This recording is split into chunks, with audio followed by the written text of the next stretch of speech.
नमस्कार and very good afternoon to all of you. आज call for care में हम बात करने वाले हैं ओवेरियन ट्यूमर के बारे में। क्या होती है ये समस्या, क्या होते हैं इसके लक्षण और किस तरीके से आयुर्वेद के जरिए इसका इलाज किया जा सकता है, आज यही बात करेंगे हम अपने एक्सपर्ट डॉक्टर विभा शर्मा जी से। डॉक्टर विभा, आपका बहुत बहुत स्वागत है हमारे प्रोग्राम में। Thank you so much. Vibha ji, सबसे पहले मैं ये जानना चाहूँगी ओवेरियन ट्यूमर आखिर क्या है, ये समस्या क्या है, ये परेशानी?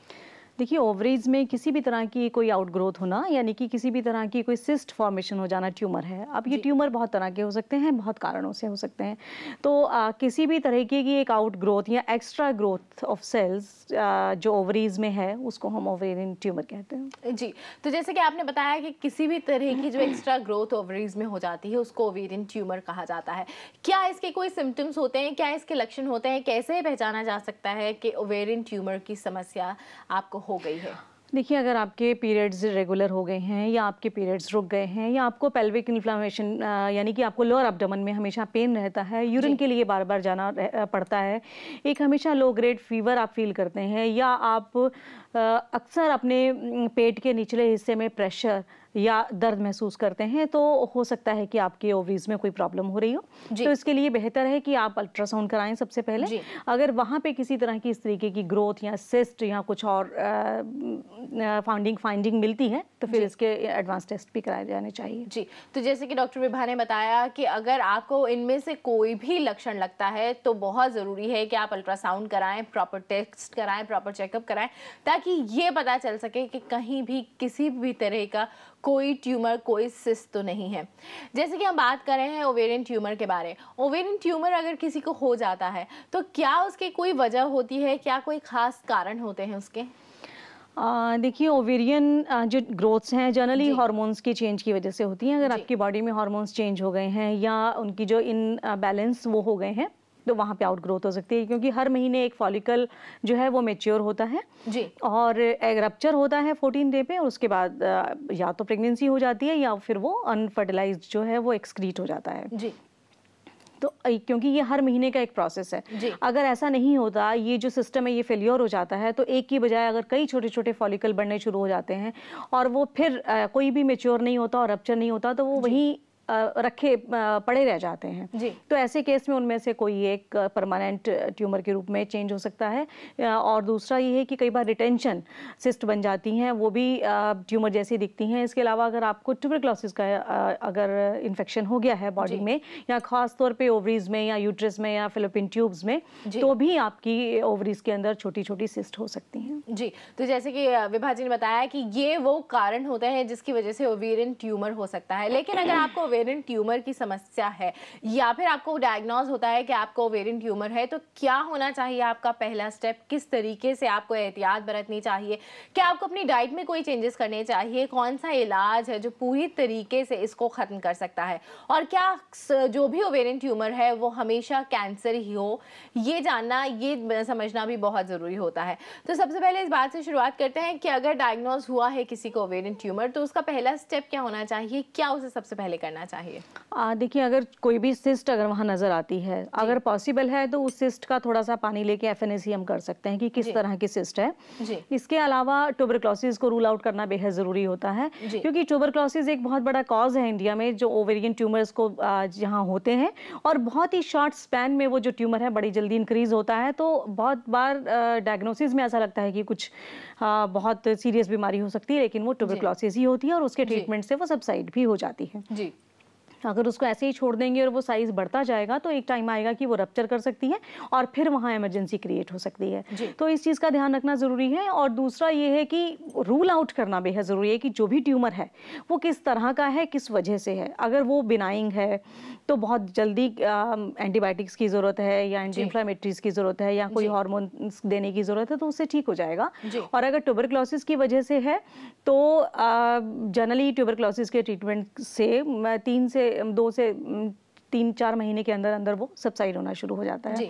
और उसके अलावा अगर हार्मोन्स ही सिर्फ डिसबैलेंस हैं या पीरियड्स ठीक नहीं आ रहे हैं इस वजह से, या ओवुलेशन ठीक नहीं हो रही है, तो उसकी भी दवाइयाँ देने से वो ठीक हो जाता है। लेकिन ये जो बिनाइन ट्यूमर्स या कोई भी ट्यूमर है वो कैंसेरियस तो नहीं है, ये जरूर एक बार रूल आउट करा लेना बेहद जरूरी है। जी, तो जैसे कि आपने बताया कि अलग अलग तरह के ट्यूमर होते हैं, अलग अलग उनकी वजह होती है, किस तरीके से हम इनको कैटेगराइज कर सकते हैं? ट्यूमर को, सिस्ट को भी क्या हम अलग अलग कैटेगरीज में डाल सकते हैं? देखिए वो इन्वेस्टिगेशन में पता चलेगा। जो आप जैसे आपने ट्यूबरक्लोसिस का टेस्ट करा लिया और अगर आपको सिस्ट वहाँ नजर आई है तो आपने सीटी स्कैन आगे करा लिया या आपने MRI करा लिया, तो उसमें तमाम तरह की नेचर ऑफ सिस्ट हमें पता चल जाती है और उस हिसाब से इलाज कर दिया जाता है। जी, यानी कि नेचर ऑफ सिस्ट ये जानना बहुत ज़रूरी होता है, क्योंकि उसी हिसाब से आपका लाइन ऑफ ट्रीटमेंट तय किया जाता है। बहुत ज़रूरी है कि बीमारी कोई भी हो, अगर आप जल्दी उसको डायग्नोस करा लेते हैं, जल्दी वो डायग्नोस हो जाती है, उतना ही जल्दी उसका ट्रीटमेंट शुरू हो जाता है। लेकिन ये तभी हो सकता है जब हम छोटे छोटे चेंजेस जो हमारी बॉडी में हो रहे हैं उनकी ओर ध्यान दें। और जब आपको पता चल जाता है कि बॉडी में कोई भी किसी भी तरह का अनयूजुअल कोई चेंज हो रहा है, तो उसको इग्नोर ना कर दें। हम में से ज़्यादातर लोग यही करते हैं, खासतौर पर औरतें। बहुत बार उनको अपने लोअर एब्डोमेन में पेन होता रहता है या किसी भी तरह की कोई परेशानी होती रहती है, तो वो उसको इग्नोर कर जाती है। लेकिन बहुत ज़रूरी है कि सिम्टम कितना ही छोटा क्यों ना हो, you should take it seriously. बहुत बड़ी समस्या में वो ना बदल पाए, इसलिए बहुत ज़रूरी है कि जल्दी ही उसका इलाज शुरू किया जाए। क्या ट्यूमर के केस में भी यही थ्योरी अप्लाई करते हैं कि जितना जल्दी आप सिम्टम्स की ओर ध्यान देंगे, जितना जल्दी आप डायग्नोस कराएंगे, उतना ज़्यादा चांसेस हो जाएंगे इसके ठीक होने के? एग्जैक्टली क्योंकि बड़े कंफ्यूजिंग इसके जो इसके सिम्टम्स हैं बहुत कंफ्यूजिंग होते हैं। बार बार यूरिन आना या लो ग्रेड का फीवर है ना, तो बार बार यूरिन आना जनरली यूटीआई लोग ले लेते हैं और जनरली डॉक्टर्स भी फर्स्ट ट्रीटमेंट यूटीआई का दे देते हैं। तो इन्वेस्टिगेशन इज मस्ट हियर। और अगर पता चलता है कि सिस्ट है तो फिर तो बिल्कुल इग्नोर नहीं करना चाहिए। फिर हमें ज़रूर टेस्ट करा के कि वो किस तरह की उसकी नेचर है। अगर ट्यूबरक्लोसिस ही है तो वो बहुत जल्दी रिस्पॉन्ड करती है दवाई को, अगर बहुत जल्दी पता चलता और दवाई रेगुलर लेनी शुरू करते हैं। और इसके अलावा अगर रिटेंशन सिस्ट है या हार्मोनल सिस्ट है तो वो ठीक हो जाती है। जी, तो जैसे कि विभा जी ने बताया, क्योंकि इसके सिम्टम्स थोड़े से कंफ्यूजिंग होते हैं, इसलिए हो सकता है कि पहली बार में समझ में ना आए कि आखिर में परेशानी क्या है। लेकिन बहुत ज़रूरी है जो भी सिम्टम्स दिखाई दें उसके बाद डॉक्टर के पास ज़रूर जाए, एक बार कंसल्ट ज़रूर करें। जैसे कि हम बात कर रहे हैं ओवेरियन ट्यूमर के बारे में, अगर किसी को कम उम्र में इस तरह की कोई भी समस्या होती है, कोई ऐसी लड़की who is not even married, तो उसके लिए किस तरह की सावधानियां बरतनी ज़रूरी है? और वो लोग जो शायद प्रेगनेंसी प्लान कर रहे हैं और उनको इस तरह की कोई चीज़ हो जाती है, उनको ओवेरियन ट्यूमर हो जाता है, उनको किस तरह की सावधानियां बरतनी ज़रूरी है? दोनों केस में क्या अंतर है, क्या अलग अलग एहतियात उन्हें बरतनी चाहिए? देखिए जो अनमैरिड गर्ल्स हैं तो उनमें भी सिम्टम सेम होंगे कि उसको पेन रहेगा, पीरियड्स इरेगुलर हो जाएंगे या इतना पेन होगा कि वो अपने पेरेंट्स को बताएगी। और अगर सिंपल आपने कोई पेन किलर खा लिया या उससे आराम नहीं हुआ है तो आप डेफिनेटली अल्ट्रासाउंड कराओगे। और अल्ट्रासाउंड में किसी भी तरह की इस तरीके की आउटग्रोथ एग्जैक्टली सामने आ जाती है। और अगर लेकिन क्योंकि एज बहुत कम है और आगे बहुत बड़ी तो कोई बात नहीं, उससे कोई फर्क नहीं पड़ता। अगर आपकी एज कम है और जो भी वजह, सपोज ज्यादातर ट्यूबरक्लोसिस होता है इसका पीछे कारण, तो आप उसका इलाज कराएंगे, उसमें कोई सर्जरी नहीं आपको करनी पड़ेगी। घबराने की बात नहीं है। सर्जरी, हर जो सिस्ट है वो सर्जरिकली रिमूव करनी पड़ेगी ऐसा भी जरूरी नहीं है। जनरली ओवेरियन सिस्ट जो है वो दवाओं को रिस्पॉन्ड करती हैं और बहुत जल्दी ठीक हो जाती हैं, अनलेस कि वो मैलिग्नेंट ना हो। और इसी तरह प्रेगनेंसी अगर आप प्लान आउट कर रहे हैं तो जब तक वो सिस्ट ठीक नहीं होगी आप प्रेग्नेंट हो नहीं पाएंगे, क्योंकि एक साइड की ओवरी अगर ठीक से फंक्शन नहीं कर रही है तो ये बट नेचुरली की 50% चांसेस तो आपके प्रेगनेंसी के खत्म हो गए, क्योंकि ऑल्टरनेट मंथ्स पे दोनों ओवरीज में से एग बनता है और मेच्योर होता है। और अगर ट्यूबरक्लोसिस इसका कारण है तो वो आगे जाके फैलोपियन ट्यूब्स को ब्लॉक भी कर सकता है। और इसके अलावा अगर हार्मोन्स ही डिस्टर्ब हैं तो भी आप प्रेग्नेंट नहीं हो पाएंगे। तो सबसे फर्स्ट चांस तो उसमें एक ही, आप थोड़ी प्रेगनेंसी को थोड़ी देर के लिए साइड रखें, डिले रखें और पहले इसका इलाज करा लें। बिल्कुल, तो बहुत जरूरी है कि उम्र कोई भी हो, अगर आपको समस्या होती है तो घबराने की जरूरत नहीं है, क्योंकि इलाज बिल्कुल संभव है। और अगर प्रेगनेंसी आप प्लान कर रहे हैं तो जैसे कि विभा जी ने कहा कि प्रेगनेंसी के चांसेस अपने आप बहुत कम हो जाते हैं अगर ओवेरियन ट्यूमर है तो। और बहुत ज़रूरी होता है, बहुत सही रहता है अगर आप पहले ट्यूमर का इलाज कराएं उसके बाद अपनी प्रेगनेंसी प्लान करें। और कौन सी बातें हैं जो ओवेरियन ट्यूमर में हमें ध्यान रखनी चाहिए, किस तरीके से इसका इलाज हो सकता है, आयुर्वेद क्या कहता है इस बीमारी के बारे में, ये हम जानेंगे मगर इस ब्रेक के बाद।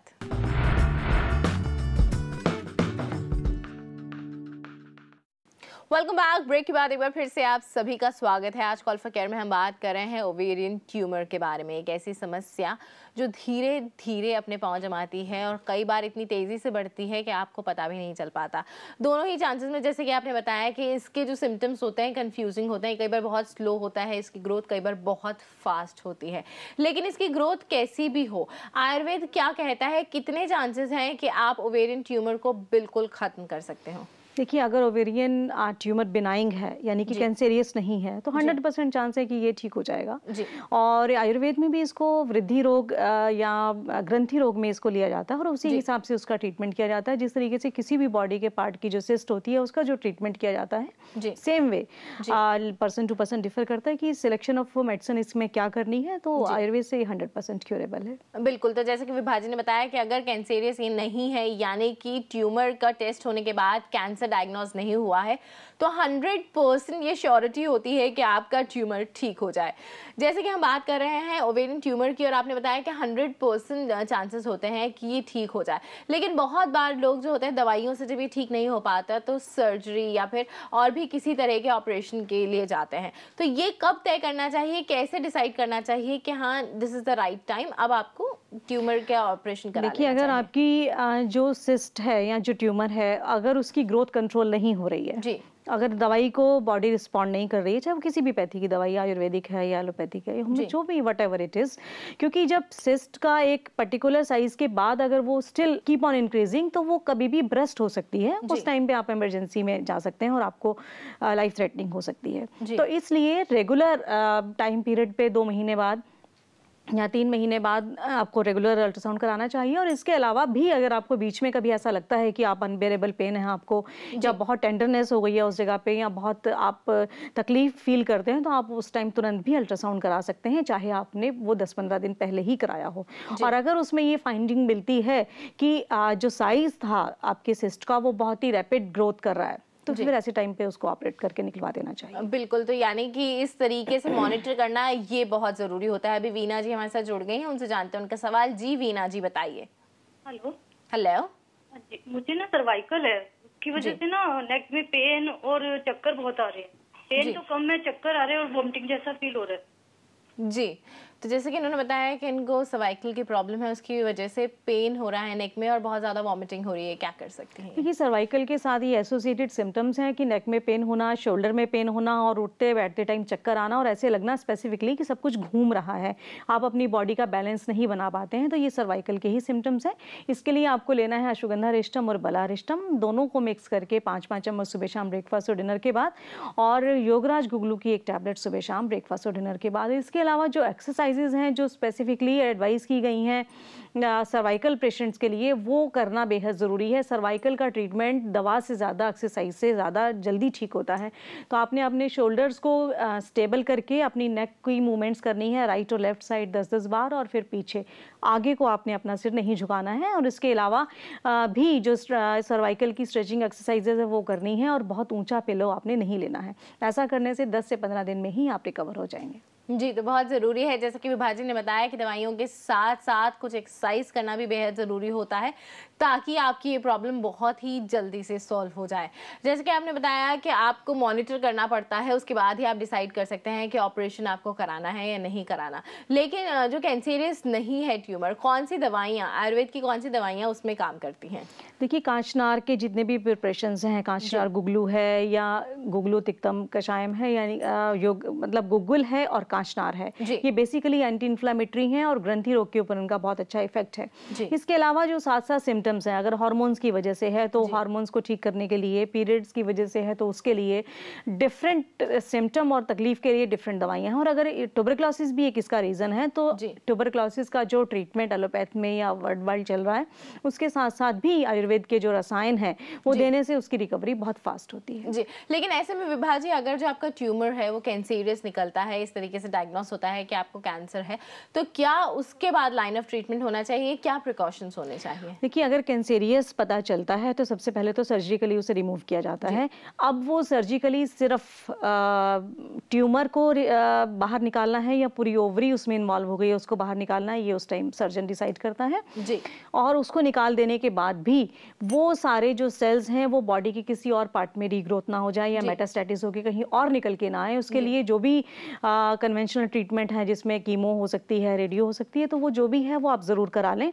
लेकिन बहुत ज़रूरी है कि कैंसेरियस ट्यूमर की रिमूवल के बाद भी उन ट्रीटमेंट्स के साथ आप आयुर्वेदिक ट्रीटमेंट्स ऐड ऑन करें ताकि आपकी लाइफ क्वालिटी ठीक रहे और साथ साथ वो जो रिकवरी है या जो वो मेटास्टेटिस है यानी कि दूसरे भागों में दूसरे बॉडी पार्ट्स में कैंसर का फैल जाना उसको आप रोक सकें। जी बिल्कुल। तो जैसे कि विभा जी ने बताया कि बहुत ज़रूरी है कि अगर इस तरीके से कुछ डायग्नोस होता है तो ये सर्जन खुद डिसाइड करते हैं कि सिर्फ वो ट्यूमर को ही रिमूव करने की ज़रूरत है या फिर पूरी ओवरी रिमूव करने की ज़रूरत है, उसके अलावा भी वो कैंसर सेल्स पूरी बॉडी में कहीं और ना हो। We should make it sure this thing also. जैसे कि हमने बात की कैंसेरियस अगर होता है, क्या आयुर्वेद में भी उसके लिए कोई इलाज है? अगर आपको इस तरह का ओवेरियन कैंसर डायग्नोस होता है यानी कि जो ट्यूमर है वो कैंसेरियस है, ये डायग्नोस होता है, तो क्या बाकी ट्रीटमेंट के साथ कुछ आयुर्वेदिक दवाइयाँ भी इसमें हेल्प कर सकती हैं? बिल्कुल कर सकती हैं। और आयुर्वेद में भी जिस तरीके से बाकी सारे कैंसर्स का ट्रीटमेंट होता है उसी तरह से इसको कैंसर के एंटी कैंसर ट्रीटमेंट ही आयुर्वेद में भी इसमें दिया जाता है। बहुत सारी दवाइयाँ हैं जो इस तरह इफेक्ट करती हैं। वज्र भस्म का बहुत अच्छा इफेक्ट रहता है, इसके अलावा ताम्र भस्म बहुत अच्छा इफेक्ट करती है ऐसे केसेस में, और स्वर्ण के जितने भी योग हैं वो बहुत अच्छा इफेक्ट करते हैं। पुनर्नवा और तुलसी और सदाबहार के जो व्हाइट फूल हैं उनका सेवन करने से भी, लेकिन डिपेंड करता है पेशेंट को देखने के बाद कि क्या डिसाइड करना है, ड्रग ऑफ चॉइस क्या है, ये डॉक्टर ही डिसाइड करता है कि उसको क्या उस पेशेंट को देना। बिल्कुल। लेकिन पर जैसे कि विभा जी ने कहा कि अगर आपको किसी भी तरह का ओवेरियन कैंसर भी हो जाता है तो उसमें भी आयुर्वेद की दवाइयां मदद कर सकती हैं। अभी प्रोग्राम में वक्त हो गया, इसी के साथ एक छोटे से ब्रेक का, तो रुकते हैं यहाँ पर इस ब्रेक के लिए।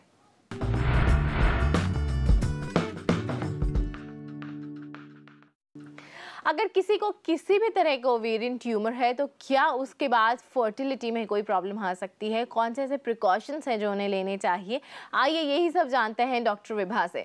डॉक्टर विभा, क्या आपकी फर्टिलिटी को भी इफेक्ट करते हैं ये ट्यूमर? अगर पहले आपको ट्यूमर रह चुका है या आपको ट्यूमर है तो इससे फर्टिलिटी जो है उसमें भी कुछ फ़र्क पड़ता है? देखिए, अगर आपको यंग एज में या बिफोर प्रेगनेंसी या बिफोर मैरिज आपको इस तरीके के ट्यूमर हुए हैं, अगर वो ठीक हो गए हैं जी, तो किसी तरह का इफेक्ट नहीं पड़ता। लेकिन हाँ, अगर आपके बॉडी में ट्यूमर परसिस्ट कर रहा है फॉर द टाइम बीइंग, ज़रूर क्योंकि एक ओवरी का फंक्शन ठीक नहीं हो रहा है तो आपकी फर्टिलिटी पे इफेक्ट आ सकता है। और इसके अलावा भी ये दूसरी ओवरी क्योंकि एक्टिव है, अगर आप प्रेग्नेंट हो भी जाते हैं और दूसरी ओवरी में सिस्ट है तो आपकी पूरी जो प्रेगनेंसी है वो पेनफुल तो निकलती ही है, क्योंकि आपकी फीटस भी बढ़ता है, तो जो प्रेशर है आपकी यूट्रस का वो आसपास के ऑर्गन्स पे पड़ता है तो आपका पेन भी बढ़ता है, तो वो डिस्कम्फर्ट रहता है, इलाज कुछ कर नहीं पाते हैं जी, क्योंकि उस टाइम प्रेगनेंसी या फीटस जो है हमारी मेन प्रायोरिटी होता है। तो थोड़ा सा डायग्नोस करा लेना चाहिए, प्री प्रेगनेंसी भी अपने आप की बॉडी को चेकअप करा लेना चाहिए कि किसी तरह की इस तरह की प्रॉब्लम तो नहीं है। और अगर ट्यूबरक्लोसिस रीजन है उस ट्यूमर का तो डेफिनेटली फिर वो फेलोपियन ट्यूब्स को जाके ब्लॉक ना कर दें या यूट्रस में इस तरीके की डिफॉर्मिटी ना कर दे कि आप जो एक फीटस को कैरी करने के लिए यूट्रस की पोजीशन होनी चाहिए वो ना हो। तो बेहतर है कि पहले इसका इलाज कंप्लीट हो जाए और वो अच्छे से इरेडिकेट हो जाए, उसके बाद आप प्रेगनेंसी प्लान करें। और वर्स्ट कम वर्स्ट आपको एक ओवरी अगर रिमूव करनी पड़ भी जाती है तो आपको बिल्कुल टेंशन नहीं लेनी चाहिए, क्योंकि दूसरी ओवरी फिर ठीक फंक्शन कर रही है, तो उसके बाद भी आप अच्छे से आपकी जो प्रेगनेंसी हो सकती है और आप उसको कैरी ऑन कर सकते हैं। बिल्कुल। लेकिन जैसे कि आपने बताया कि अगर एक ओवरी रिमूव करनी पड़ जाती है तो बहुत बार देखा गया है कि इसका मेडिकल जितना आपका फिजिकल उतना असर नहीं होता जितना साइकोलॉजिकल असर हो जाता है। तो किस तरीके से एक औरत को इस साइकोलॉजिकल प्रेशर को डील करना चाहिए? अगर ओवेरियन ट्यूमर हुआ है, उसकी वजह से ओवरी रिमूव करनी पड़ी, तो उसके बाद भी किस तरीके से अपने आप को मेंटली फिट रखना चाहिए, अपने आप को उस तरीके से संभालना चाहिए? देखिए, मेंटली तो हम अपने आप को खुद ही फिट रख सकते हैं और ये भी पार्ट ऑफ लाइफ है कि बल्कि आपको थैंकफुल होना चाहिए ईश्वर का कि आपके शरीर में एक खराब चीज थी जो टाइम रहते पता चली और उसको निकाल दिया गया और आप फिजिकली फिट हैं। अगर आप फिजिकली ठीक होंगे तभी तो आप एक अच्छे हेल्दी न्यू बॉर्न को जन्म दे सकते हैं। तो आप को ये ज़्यादा ज़रूरी है। माँ बनना बहुत ज़रूरी है, लेकिन एक हेल्दी बच्चे को पैदा करना उससे भी ज़्यादा ज़रूरी है। बिल्कुल। तो मेंटली अपने आप को खुद ही स्ट्रांग करना चाहिए। और जो फीमेल्स हैं मुझे लगता है काफ़ी स्ट्रांग होती हैं, तो टाइम लगता है। Time is a great healer. अपने आप को ओवरकम करना चाहिए, थोड़ा सा पॉजिटिव सोचना चाहिए कि वो जो गया है आपका बॉडी का, वो जो एक ऑर्गन खराब था वो आपके फायदे के लिए गया है। और जितना आप रिलैक्स रहेंगे उतने हार्मोन्स आपकी बॉडी में नेचुरली काम करेंगे और आप प्रेग्नेंट हो पाएंगे। जितना एंग्जाइटी रहेगी, जितने आप टेंशन में रहेंगे, उतना प्रेगनेंसी में भी आपके दिक्कत आएगी। तो मेडिटेट करें, थोड़ा सा अपने आप को कूल रखें और ये सोचें कि ये जो हुआ है वो आपके फायदे के लिए। बिल्कुल। तो फिजिकली फिट होने के साथ साथ बहुत ज़रूरी होता है कि अपने आप को मेंटली फिट रखा जाए, स्ट्रेस और एंजाइटी से दूर रहा जाए। बल्कि साथ ही साथ इस बात के लिए भी आप शुक्रिया अदा कर सकते हैं कि टाइम रहते हुए ये पता चल गया कि ओवेरियन कैंसर या ओवेरियन ट्यूमर है, उसकी वजह से ओवरी रिमूव कर दिया, अदरवाइज दिक्कत उससे भी बड़ी हो सकती थी। इसलिए बहुत ज़रूरी है कि फिजिकली मेडिकली जिस तरीके से हम खुद को ट्रीट करते हैं उसी तरीके से खुद को भी हील करने की कोशिश करें। ऐसे में प्रिकॉशंस, प्रिवेंशंस क्या हो सकते हैं? ओवेरियन ट्यूमर के केस की अगर हम बात करें, किस तरीके प्रिवेंशन लिए जा सकते हैं? कौन से ऐसे प्रिकॉशंस हैं जो हमें रखने चाहिए? देखिए, रेगुलर टाइम इंटरवल पे जो अपने आप के चेकअप्स हैं वो एक मात्र बहुत ही प्रिकॉशन है जिसको ध्यान रखना चाहिए। प्रिवेंटिव मेजर हो सकता है ये। लेकिन अगर जनरली ट्यूमर क्यों हो गया है पता नहीं चलता, ट्यूमर होने के बाद ही पता चलता है कि ट्यूमर हुआ है, लेकिन फिर उसे इग्नोर ना किया जाए, उसका डायग्नोसिस करा के उसका ट्रीटमेंट भी किया जाए, लेकिन फिर भी एक फिक्स टाइम इंटरवल पे उसका रीचेकअप कराया जाए कि वो बढ़ तो नहीं रहा है या कोई और नुकसानदायक चीज तो नहीं हो रही है। तो इन चीजों का ख्याल रखेंगे तो कोई लाइफ थ्रेटनिंग चीज नहीं होती। बिल्कुल। साथ ही साथ विभा जी, क्या डाइट का भी कोई रोल होता है इसमें, लाइफस्टाइल का भी कोई रोल होता है इसमें, या फिर अगर आपको ओवेरियन ट्यूमर हो गया है या अभी बिल्कुल ठीक हुआ है तो उसके बाद आपको अपनी डाइट को कुछ बेहतर करना होता हो या फिर कुछ एक्सरसाइज जो प्रॉपर्ली करनी होती हो, क्या ऐसा भी कुछ होता है इसमें? देखिए, अगर आपका कोई ट्यूमर आपको है और कारण कोई भी है, उसके जो भी कारण है, आप सपोज ट्यूबरक्लोसिस है, अगर वो उसके लिए आपका माल न्यूट्रिशन एक बहुत बड़ा रीजन होता है तो आपको न्यूट्रिशियस डाइट लेनी ही लेनी है। इसके अलावा अगर वो हार्मोनल है तो हार्मोन जो बैलेंस्ड रहे उस तरीके से आपको अपना खाना पीना और दवा का जो ट्रीटमेंट है उसको लेना चाहिए। और फिर इसके अलावा एक डिसिप्लिन जो लाइफस्टाइल है, पीरियड्स रेगुलर आए, आप टाइम पे अपने आप को जो भी उठना और जागना है, क्योंकि जब बायोलॉजिकल क्लॉक चेंज होती है, जैसे नाइट ड्यूटीज जो लोग करते हैं वो ये तो कहते हैं कि 7-8 घंटे की नींद उन्होंने ले ली, लेकिन वो जो बॉडी की क्लॉक है वो नेचर की क्लॉक के अगेंस्ट होती है। बिल्कुल। तो उसमें थोड़ा सा एक्स्ट्रा कॉन्शियस रखना पड़ता है, अपने आप को डीप ब्रीदिंग करना या बिल्कुल अर्ली मॉर्निंग के वॉक्स करने, चाहे आप ऑफिस से उसी टाइम आए हैं लेकिन सोने से 15-20 मिनट पहले चहलकदमी करना या प्राणायाम करना या योगा करना आपके लिए काफ़ी फायदेमंद रहता है। और ट्यूमर जिन लोगों को है उनको अल्कोहल और स्मोकिंग से दूर रहना चाहिए। बिल्कुल। तो जैसे कि विभा जी ने बताया, बहुत ज़रूरी होता है कि अपने बायोलॉजिकल क्लॉक को नेचर की क्लॉक के साथ मैच करके रखें। साथ ही साथ ये भी ज़रूरी है कि आप अपने लाइफस्टाइल में जो भी एक्सरसाइज है, जिस भी तरह का रूटीन आप फॉलो करते हैं, जिस भी तरह की एक्सरसाइज आप फॉलो करते हैं, उसको बरकरार रखें और अल्कोहल और स्मोकिंग इनसे दूर रहना ये भी बहुत ज़रूरी होता है। विभा जी, और कौन सी ऐसी बातें हैं जिनका ध्यान रखना बहुत ज़रूरी है? कोई ऐसे पॉइंट, कोई ऐसे मेजर्स जिनके बारे में आपको जानना बहुत ज़रूरी होता है ओवेरियन ट्यूमर के कैंसर में, ओवेरियन ट्यूमर के केस में? साथ ही में अवेयरनेस कितनी ज़रूरी होती है? देखिए, अगर आपके पीरियड्स रेगुलर नहीं हो रहे हैं, आपकी एज है वो और पीरियड्स रेगुलर नहीं है, कॉन्टिन्यूस पेन है, लो ग्रेड फीवर है, वेट लूज आप करते जा रहे हैं, तो ये सिम्टम्स हैं कि आप अपना ध्यान रखें। और फैमिली में अगर ट्यूबरक्लोसिस की हिस्ट्री है तो भी आपको अवेयर हो जाना चाहिए इन सिम्टम्स के साथ कि कहीं आप में या आपके बच्चे में तो ये प्रॉब्लम नहीं है, तो पेरेंट्स को भी अलर्ट हो जाना चाहिए। और दूसरा ये कि जब डायग्नोज हो तो बजाय इसके कि आप बहुत परेशान हो जाएं, आप इधर उधर के उसमें वक्त गंवाएं, आप जो भी पैथी पे बिलीव करते हैं और जिस डॉक्टर पे विश्वास करते हैं उसके पास जाके अपना रेगुलर टाइम पे ट्रीटमेंट कराएं, क्योंकि बहुत जल्दी अगर ये कैंसर सीरियस नहीं है तो रिकवरी हो जाती है। बिल्कुल। तो जैसे कि विभा जी ने बताया कि अगर फैमिली हिस्ट्री है तो आपको अलर्ट रहना बहुत ज़रूरी है। साथ ही साथ जैसे ही डायग्नोज होता है बिल्कुल भी वक्त नहीं गंवाना चाहिए। जिस भी थेरेपी में आप विश्वास करते हैं, जिस भी पैथी में आप विश्वास करते हैं, उसका लाइन ऑफ ट्रीटमेंट ज़रूर फॉलो करें। जितना जल्दी आप ट्रीटमेंट कराएंगे उतना जल्दी ये क्योर होगा। तो विभा जी, आज आपने हमें इतना वक्त दिया उसके लिए बहुत बहुत धन्यवाद। वेलकम।